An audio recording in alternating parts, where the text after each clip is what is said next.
I get lots of interesting visitors coming to the Smart Energy Lab. And recently I had Jag and Ranjeet from ZECO Energy come to explain how their monitoring and control devices called Marshall work. Marshall provides solutions to dynamic export control and also dynamic load control for things like adding an EV charger to a home with some capacity constraints. And when it comes to connecting a smart inverter to the network, you often have dynamic export limitations. So let's get into it, and welcome Seb, their marketing manager as well.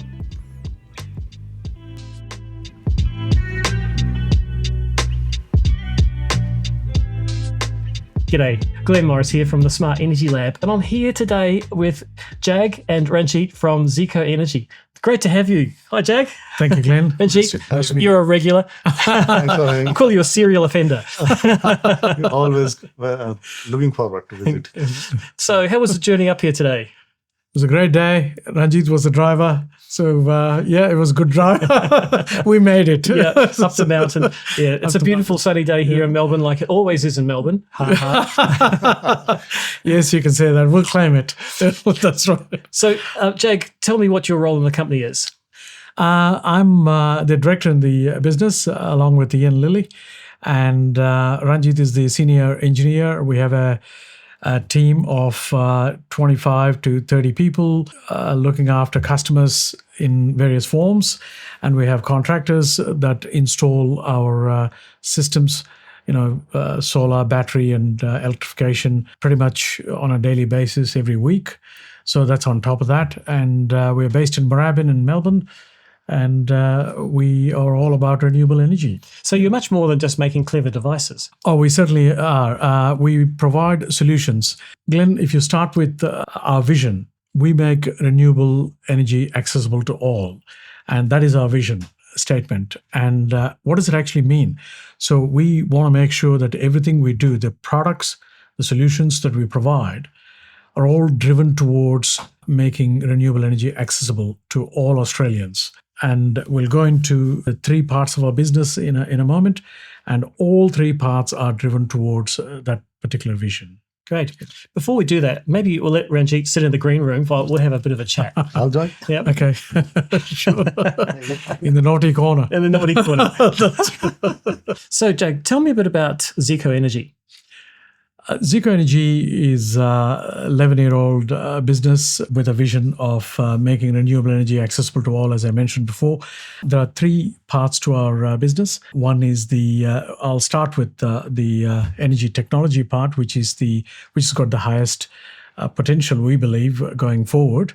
Maximum potential. So under energy technology, there are lots of solutions that we provide. So it's not just a product, it's a hardware with software built in, integrated, and it's a solution provider from whether it is dynamic export control, fixed export control, or solar sharing in multi-unit dwellings and so on, solar monitoring for large solar systems, councils, and commercial PPA operators and so on. So it's all driven towards providing solutions under the energy technology. So that's the number one part. And one of the key aspects that we want to discuss was the CSIP-AUS. CSIP is, as you know, Common Smart Inverter Profile. Jag, you mentioned a acronym. Now, I love to expand them. This CSIP-AUS, what's that all about? CSIP-AUS is the way the inverters talk to the network company servers. So obviously, when the inverters are exporting power and not being used to the solar power, they're exporting power back to the grid.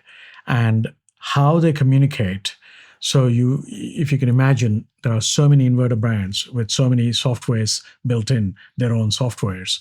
So we need a common language and common communication between that inverter, regardless of the brand and make, and how they talk to the network company server. I was going to say DNSP. Let's cut the acronym out. Well, you haven't told me what CSIP-AUS is even, the acronym. It's CSIP-AUS. The acronym is, the expansion is, it's very hard to keep up, but I will try. Common Smart Inverter Profile. and and AUS is the Australian version of that standard, adapted to Australian conditions. So it's an international standard. CSIP is originally from America, California, and it's a global standard, originated in California, but it's a global standard. And CSIP-AUS is an offtake for the Australian market and the conditions. So it's the way the inverters talk to the network companies. Now, you use the acronym DNSP. What's that stand for? Distributed network service providers, basically network companies, poles and wires. Poles and wires. That's Poles and wires companies. Fun fact, in New Zealand, they're called the lines companies. Lines, okay. It's very I think literal. I remember that. So the lines companies or the poles and wires companies, and how they, the inverters talk to them is the... Why do they need to talk to the DNSPs?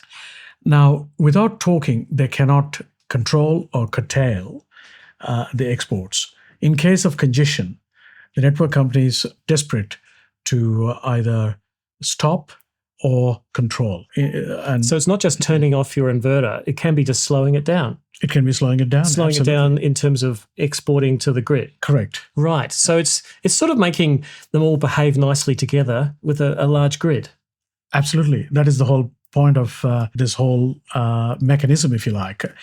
South Australia introduced it first in Australia, and followed by Queensland, and now Victoria is has already implemented, and New South Wales to follow as well. Now, I'm already familiar with the device. So the Marshall family of devices is part of that CSIP-AUS solution. Tell me a little bit about why you created the Marshall and what's the need behind it.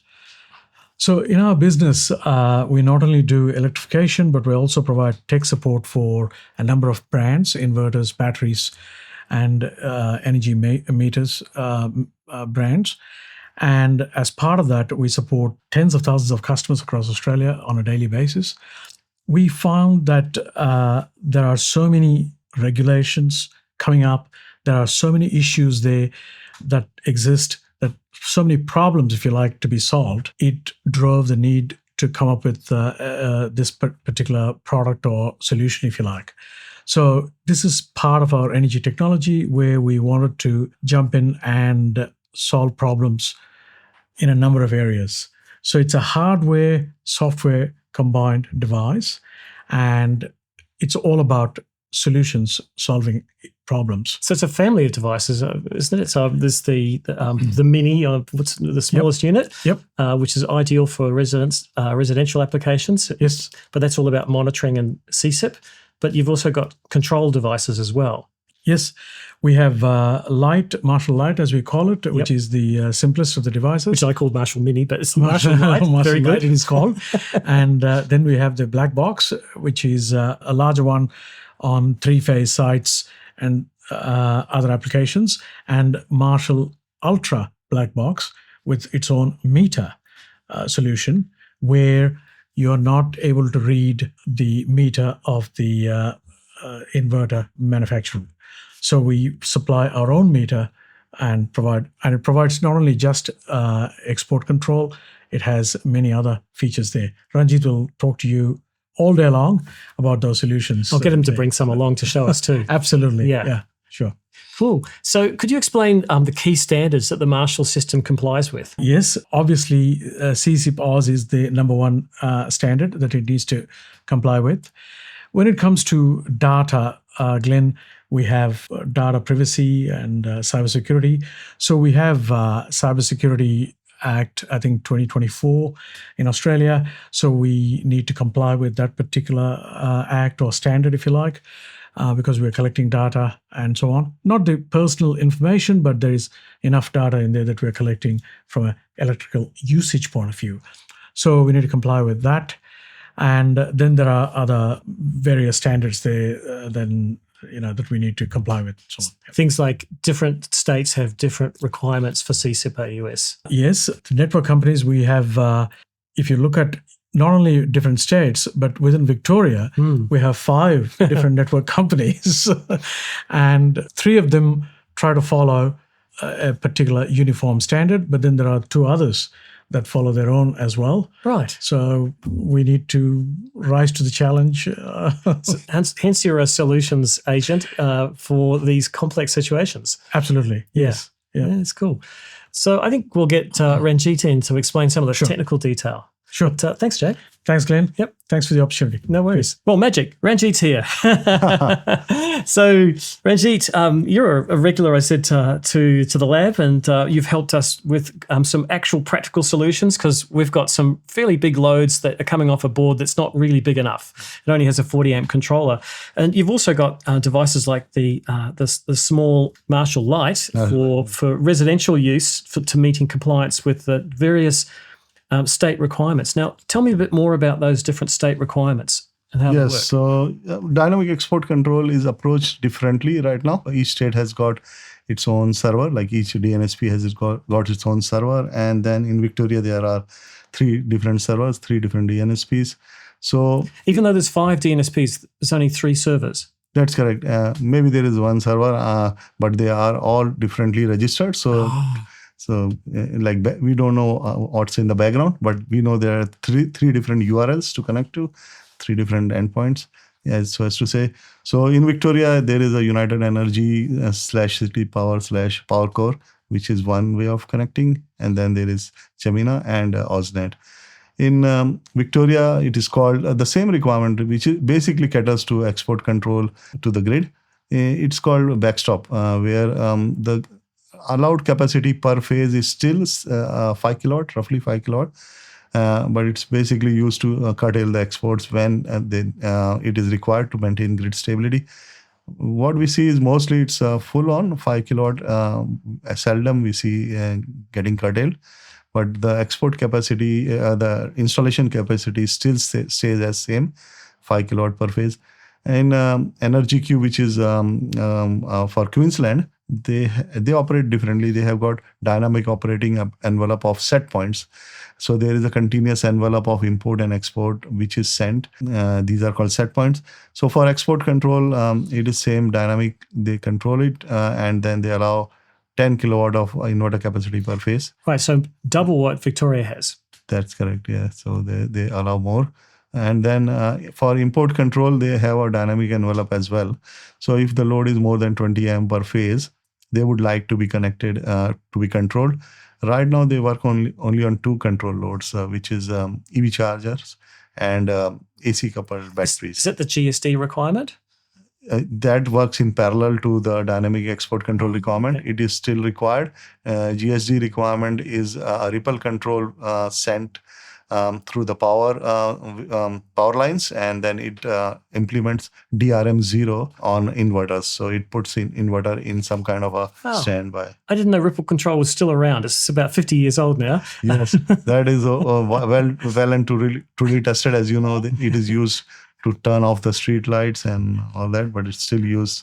I remember as a kid being able to hear it on the telephone lines. You could hear the... It still causes that issues if the electricians have to fit extra components to avoid that interference. It can manifest on the appliances like LED lights. So that's Queensland. And what about South Australia? South Australia was the first to start it. It's called flexible exports there, and they allow it in terms of DER capacity of 10 kilowatt per phase, and they were the ones who came first, so pretty mature. It's not implemented in whole of South Australia. It is phase-wise. There are states of there are portions of the DNSP network where it's still the old static export limit, which we know is not beneficial for customer because it's calculated on a basis of worst case scenario. So it's always conservative. But with dynamic export, they allow 10 kilowatt of export per phase.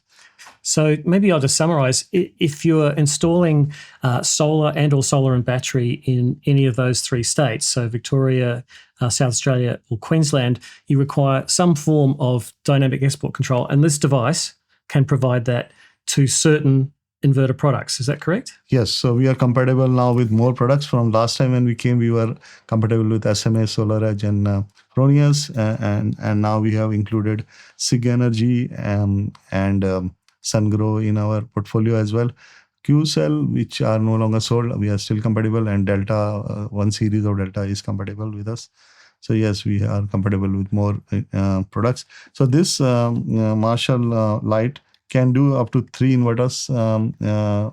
So basically, our solution is used for multi inverter sites. So it can do up to 3 inverters, and if there are more than 3 inverters on the site, we would like to use Marshall Black Box, which is for single phase. Which is this Marshall Black Box Ultra. So this incidentally is a custom solution. We also do custom solution. So thanks to Frank Diwali, we have this. Let's cover. You can see it. Yep. So Frank works in near Mildura. So this was a solution he wanted where the customer wants to remotely turn off the water pumping. Oh, this is a custom solution. Custom solution, right. yes. So the customer says their requirement, and then you build it. Yes. So same architecture, Glenn. You can see the processor is same and similar box, but we have provided a small router, a GSM router inside.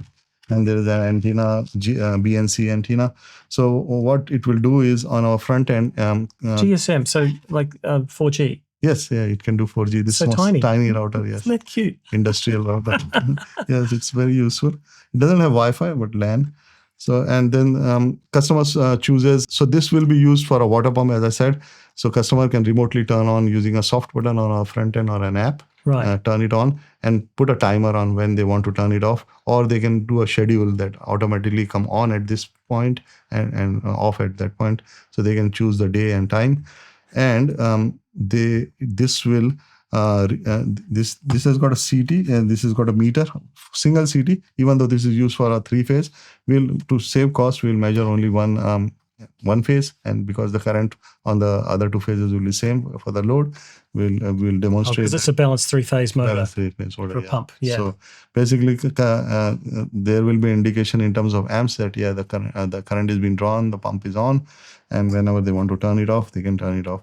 So this looks very similar to the Marshall Black Box, which I have here installed at the lab, which is really for just controlling loads based on set points for maximum rating of the circuits. That's correct. So yours was a solution where we have 2 circuits connected for input and 1 for export. In your case, export works on frequency. If the frequency goes to a certain threshold, it turns on a load, basically trying to divert extra power into a load. And the 2 import circuits, the biggest load in your place was EV charger. We connected to it one circuit, and the other one was the dump load. So as soon as the input current on the main switch goes up above 40 amps, we will start controlling these import loads so that there is no tripping of the main switch and the whole current is kept under a certain limit. I better explain. I'm a bit of a special case because the Smart Energy Lab is completely off-grid, and we have a frequency-controlled microgrid here. So the frequency goes up slightly from 50 to 52 hertz when the main grid-forming system is full, the main battery bank is full, and that communicates to all the inverters compliant with 4777 Part 2 to ramp down. But still, there's an opportunity there, which is you don't want them to not generate. You want them to basically turn loads on. So the Marshall Black Box for me is a way of turning some loads on to soak up that surplus solar rather than curtail it. So once again, it's an example that ZECO can have custom solutions for all sorts of applications. Yeah. But coming back to your everyday customer with the Marshall Light, you said it can control up to 3 inverters. I mean, many people have already got a solar inverter system and they want to add another one. So this is kind of a solution to meet the requirements of the DNSPs where you've got more than one brand of inverter? Yes, we can mix the brands and models. Provided the existing inverter is not a legacy product. So some of the inverters are not cannot be controlled on Modbus, or their protocol is not compatible with us. In that case, there is an exemption, I believe, for a time being, that legacy products are exempted from dynamic export control. But yes, if the product is of the latest level, if you can mix Fronius and SMA, SunGrow and Fronius, so basically we can control them individually to meet the requirement of the site with this, and also Marshall Black Box and Marshall Black Box Ultra. Cool. Because people will be watching this in the future, the list will change. So best to go to ZECO Energy's website for details on what inverters are compatible with the Marshall Light. And also CEC has got a very good way of listing now. So if you search on CEC inverter list, there is a CSIP compliance list. You filter it for OEM, let's say example ZECO Energy, and then you filter for the software solution, and then you will see ZECO Energy there along with other gateways here on a CEC listing. Yeah. Ranjeet, could you explain CSIP-AUS and its role in the energy landscape? Sure, Glenn. So Common Smart Inverter Profile is Australian standard for communication between the gateway device, which could be a Marshall on the side, or it could be the inverter with the native control for export control, and the DNSP or server. So DNSP server would be called utility server here. So this is a communication profile which specifies how the DNSP server controls the devices, which could be inverters through some kind of a cloud-based solution, or it could be a gateway solution like Marshall.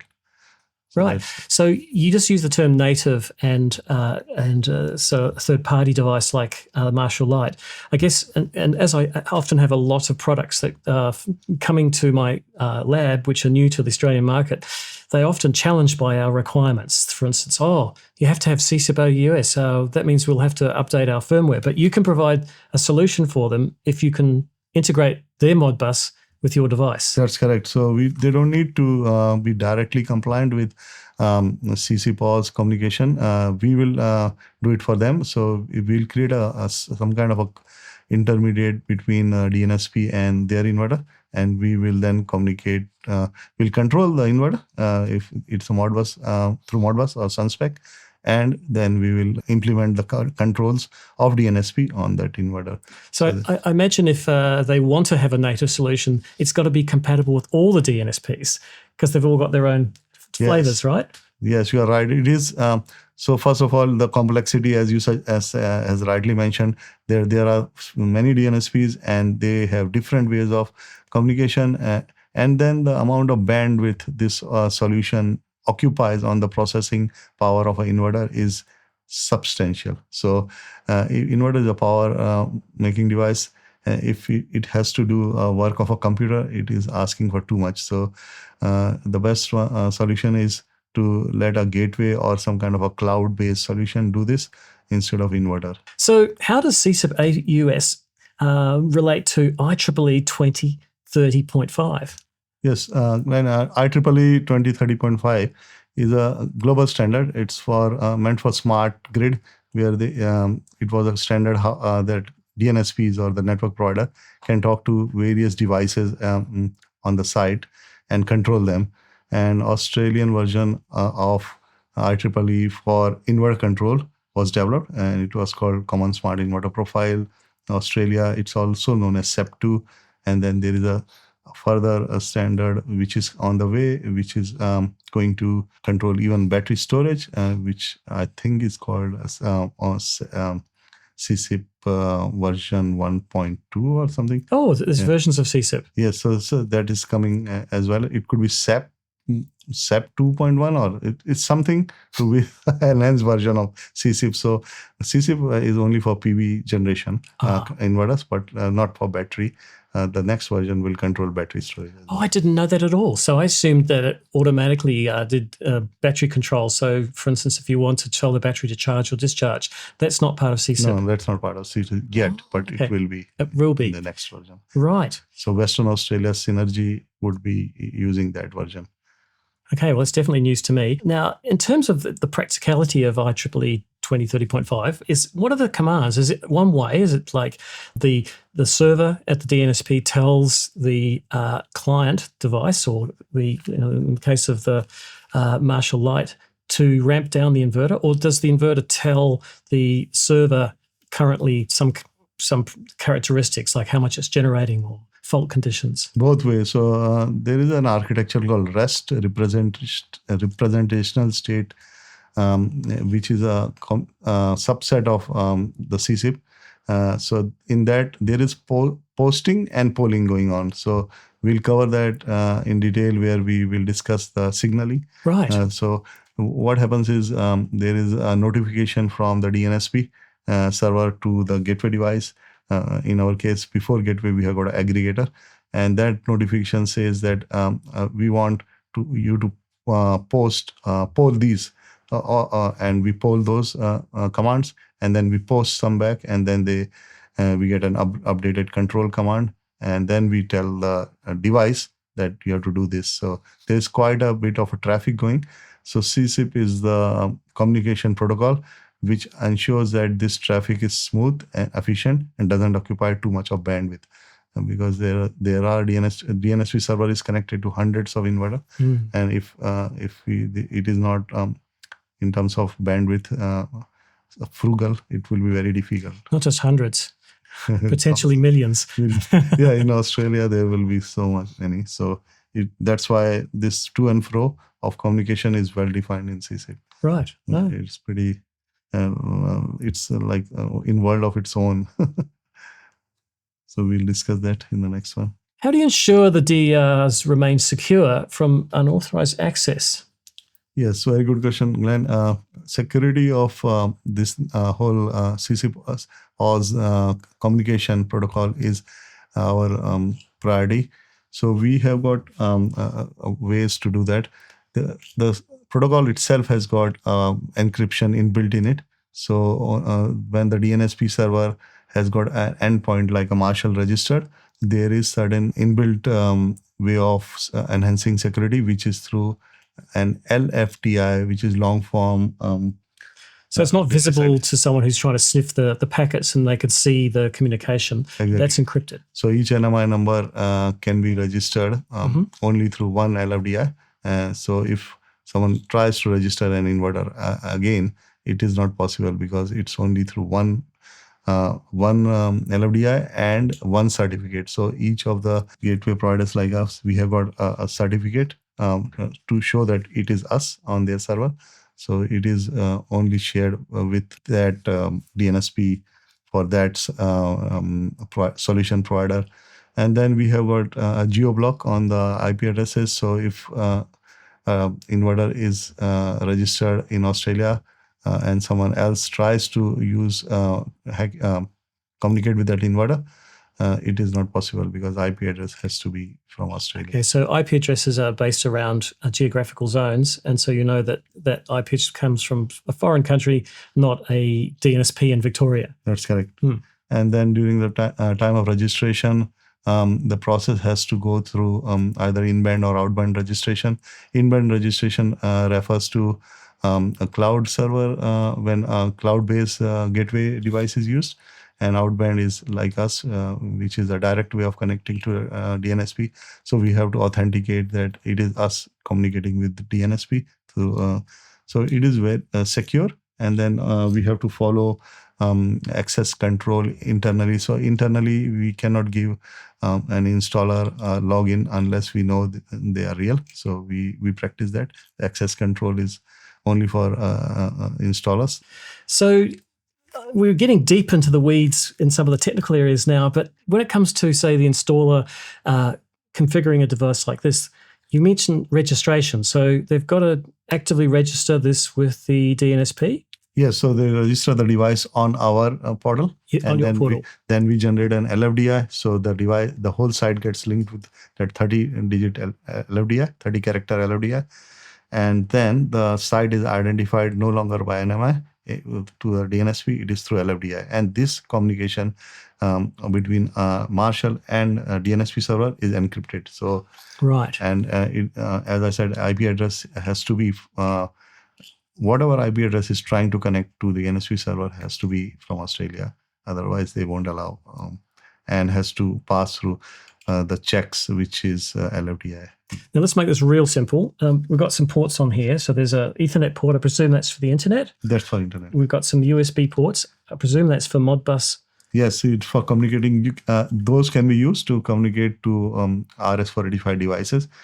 We don't use them on Marshall Light, but they can be used with that app. So using TCP/IP, Modbus over TCP/IP to talk to the inverter. That's correct. So the inverter needs to be connected to the LAN, either Wi-Fi LAN or WLAN, but we will discover them in that NIC. So you discover them? Yes, so we use subnet mask. If the subnet mask is same, we discover them automatically. Oh. Yeah, so we Nice. look for the brand model and then we have got list of compatible devices. If it is one of them, we discover them and with the serial number. So, as an installer, I'm plugging this into the customer's network. This could be, in a cupboard at the back of the house. That's correct. It doesn't have to be. We don't have to mount it on the wall next to the inverter. No. Oh, that's nice. So it makes it easier because this is not rated for outdoor. Yes. So just install most of them. Install it next to a router, straight into the router port, and whatever is on that network, which is on the same subnet mask as this, which is like 3 characters of the IP address, it will discover it and you can register them. Great, because my pet hate is having to put a PowerPoint to power a little box to talk to an inverter. This can be plugged in at the router at the home with its own little plug pack in the safety of their cupboard.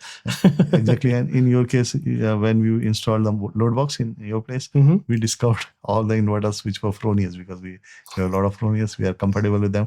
So if we can control them as well. But this application of yours only for load box, but it could be load plus expert control. I think we'll talk more about that because I love control. Just lastly, on terms of the Marshall Light, it's got a QR code and it says on the front here, scan here for commissioning. So really, this walks you through the process. Yeah, so we have got everything simplified on our app or on the front end. So this QR code will take you there. You log in as an installer, and then it will ask you questions. Like first, it will ask you to register. For registration, it will ask you the serial number, and once the serial number is entered, it will say, "Oh, this is the device which has been discovered." So it could be Fronius, SMA, or SolarEdge, or Sungrow, ZECO Energy on the side, and you say, "Yeah, this is the device I want to use." So tick it, and then next. But if it is not discovering the device, it will say, "Inverter is not getting discovered. Are you sure that the inverter is on the same network?" So we've prompt some certain investigation during the time of registration. There is no commissioning required, but certain steps to be followed, and then you can complete the registration by inputting the details. We ask you to identify the phase on which the single phase inverter is installed. It is up to you if you want to share that information, because it will help in future. If you install more single phase inverters on there, we'll know on which phase they are, and then we can control the phase imbalance for generation for those serial numbers, because we know that serial number is on that phase. So in future, if you install more single phase, the phase imbalance can be met. So I'm looking slightly amazed, because that's a requirement for over 5 kVA per phase that you need phase balancing. So you can actually orchestrate that. Yes. Yeah. So the requirement, as you know, it was a good to do, but it's now must to do with AS 4777 amendment. So yes, we can do it. But in case if there is a site which there are a lot of inverters and it is not identified the phases, we have a inbuilt logic to detect those inverter and phases as well by randomly turning them off and seeing which phase is affected on the generation, and then assigning a phase to it. Right, cool. We looked at the commissioning process using the QR code, but of course the DNSP have their own requirements, and I believe it's quite a list. Do you want to run us through that? Yes, Glenn. So courtesy of PowerCore, we have got some kind of guidance now, because there is a lot of failures which are happening in the compliance testing at the end of the day, and it was creating a bit of angst.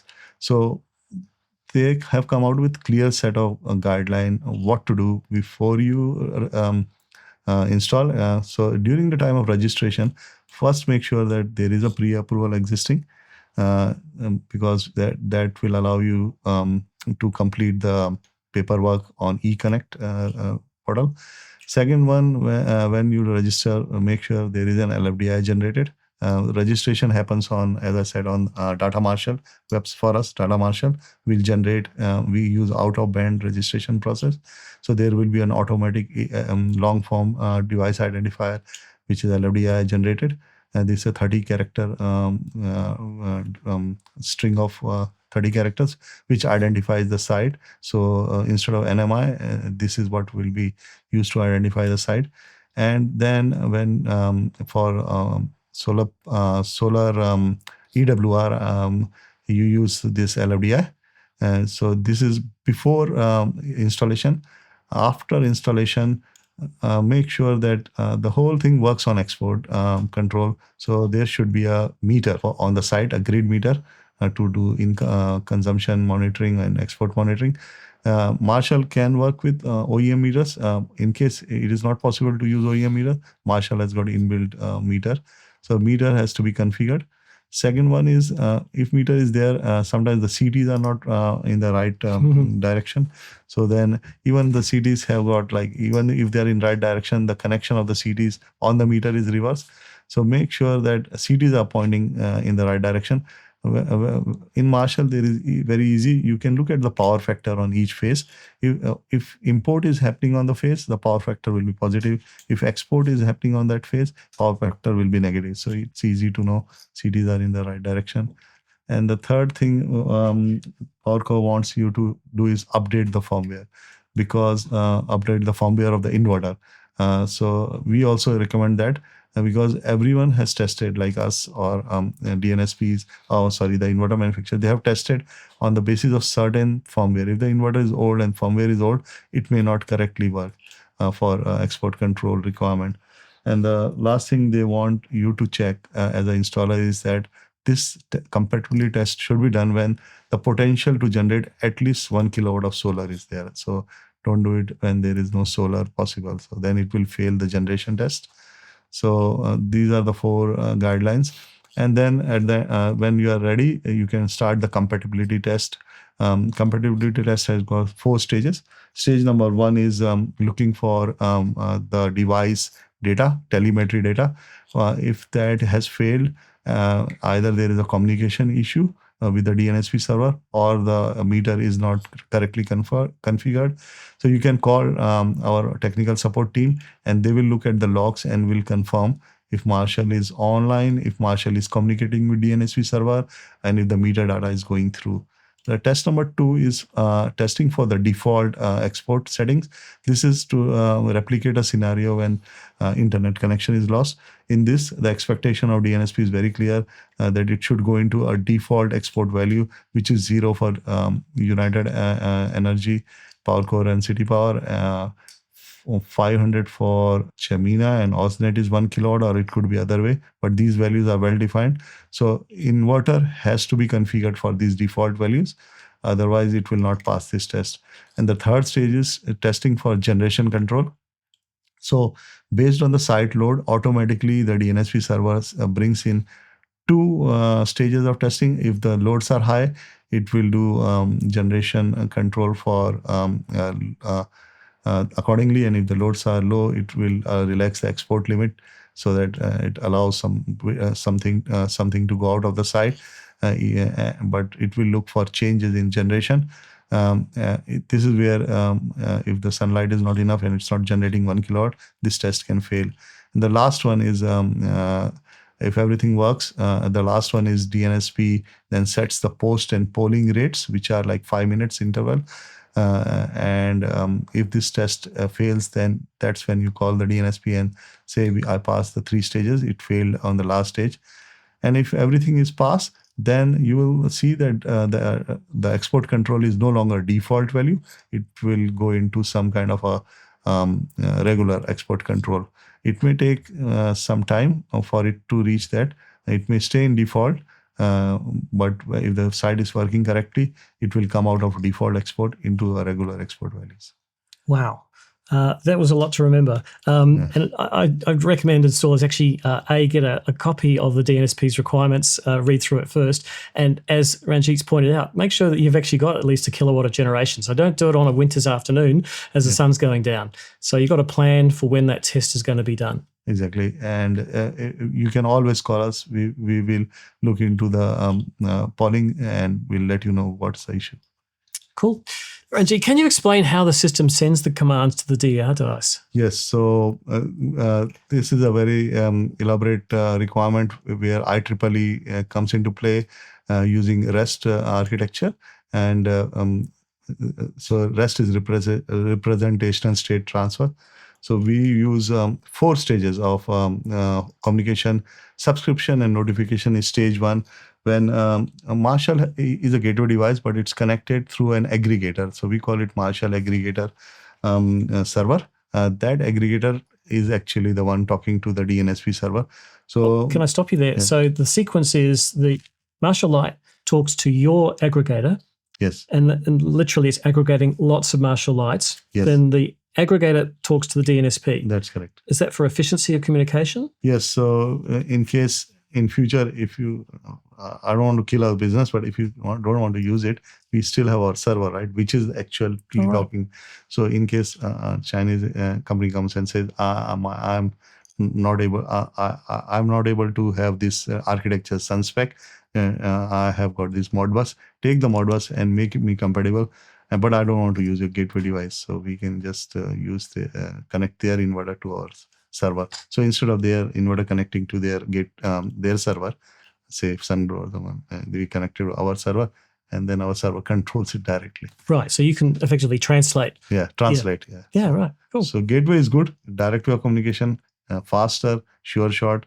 But if they want to save cost, then we can do through the server. Cool. Yeah, there's more to it, right? Yeah, it's slow and then never been tested. And then if there are multiple devices, then it may not work. So gateway is there. If locally, sometimes if the communication fails, it is still there. So it can locally do on the network. No, that's another good point. Because this is connected to the customer's WLAN, wireless LAN, or physical Ethernet, they might have an outage. Yes. So it's still collecting data. Still collecting data, saving the data, and ready to post the data. And locally, it is saving the set points to run the schedule, right? If there is a server, it will go into default immediately. But if the set point was, you should be importing 1.5 kilowatt, so I can use that set point till I run out of that, right? Instead of going 0 kilowatt suddenly. So right. So it's robust against loss of communication. That's good. Yeah. Cool. So was that all? Oh, that's more. Yeah. So subscription. So I'll start again. So subscription and notification mechanism is the Marshall aggregate server is looking for specific resources and polling those resources and sending it back to DNSP server. Each of the DNSP server looks for different resources, but mostly it is the end device list. It is a function set assignment, protocol program list, control list, default. So I'm reading it out here because this is for one DNSP, but another DNSP may look for different resources. So once these resources are polled, then they are posted to DNSP server, and DNSP server sends us the control updates of the based on these. And these control updates can be for export control, generation control, or for energizing a device or de-energizing the device. So these are the directives which are stored on our server and implemented through our gateway. The third stage is MQTT notification to the gateway devices. So our server is now ready to use message queuing, telemetry, transport protocol to connect to that inverter. So very good. You got that acronym for me. So, I mean, effectively, MQTT is another communication protocol. That's correct. Why is it used as opposed to, others? So it's a lightweight messaging. It occupies less bandwidth. Inverters may not have that kind of processing ability to communicate directly using CSIP. So our server and our gateway communicates to the inverters using this. Right. So you're actually assisting inverters in a way by being light on their processing power. That's correct. Because I've had some comments from inverter manufacturers when these requirements came along. They're saying, we just don't have enough processing power in our inverter to do all the things that 4777 Part 2 require. That's correct. We've added to that, on top of that, CSIP-AUS. And so you're trying to make it as light as possible. That's correct. So this will allow more efficient communication without slowing the response. And then the last stage is where we do the polling of the inverters. So inverters, we gather information from the inverters, and then we send it back to the DNSPs. So there is a lot of communication going to and fro. If CSIP-AUS is followed, it makes it efficient. So that's the beauty of the standard. So we talked about IEEE 2030.5, but there's also this thing called sunspec. What's that all about? Yes, SunSpec is also an IEEE standard 1547. It is a standard for communication of inverter. So inverters have got registers, and if there are SunSpec library of those registers. They are supposed to be standardized. So it doesn't matter the OEM. If they follow SunSpec, anyone who can read the SunSpec registers can read these inverters. So they are standardization of communication. Can you give an example? Like what would be read from the register? So there are a library of registers. It could be everything related to the battery, everything related to voltages, everything related to grid. So each manufacturer can generate a Modbus register. Say can give a Modbus register for voltage by a different character, but SunSpec has given that register. So voltage is this. So you don't have to program anything. As download a SunSpec register library and read it. Right, because I've often heard, people saying, "Oh, send me your Modbus protocol so you know how to talk to the device." But if it does SunSpec, you already know. Yeah, we don't need anything from them. Then. Oh, that's cool. It's like similar to car automation where there are SAE standards. Any car through the diagnostic port, you can read the RPM engine and all that. You don't have to worry about it's Ford or Holden. Same way for inverters. Cool. So, lastly. What is ZECO's approach to supporting OEMs in testing and certification for CSIP-AUS? Yes, so ZECO, because we implemented Marshall communication, and we realized that there are certain issues or certain complexities of implementing CSIP-AUS for inverters in Australia. Each of the DNSP has got certain nuances which are different to other DNSPs. And then inverters also have got Modbus registers which may not be totally functional. So like SunSpec.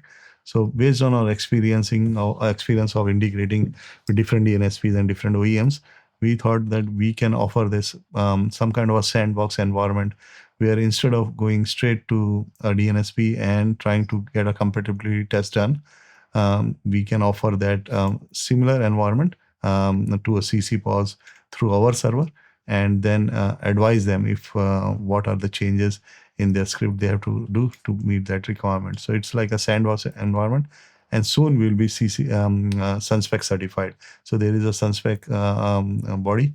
We will be SunSpec certified in Australia. We may be the first server to achieve that. Right. So you're really helping manufacturers with meeting CSIP. I mean, I love the word sandbox. It basically means you can mess around, but then you can just clean it up again and nothing's actually permanent.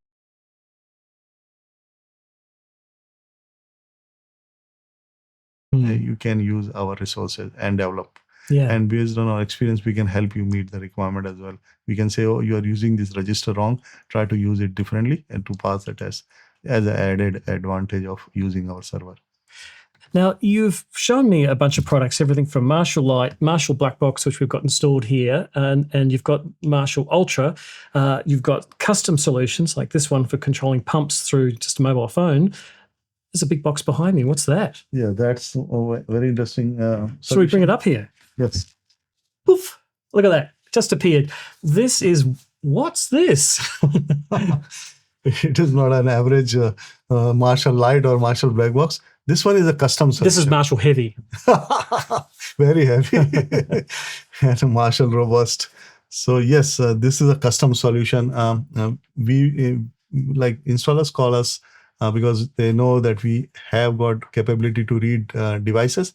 And in this case, it is made for a railway station authority in WA, Perth, where they wanted to read the error code of the inverter and then trigger the sensor for SCADA. So the DNSP had a SCADA system on site, and they wanted if the inverters are in error, and the error is very specific. It's a ground fault error, and there are a few other error codes. If those error codes are showing up, then inform the SCADA system. So, and then there was very particular requirement that any inverter, if it is turned off, if it loses grid connection and it turns off, then also they wanted to read the error code. So in case of inverters, if you turn the AC off, DC is not enough to keep the communication going. So inverter basically goes into standby and does nothing. So we devised this box. So this box is for 5 inverters on site.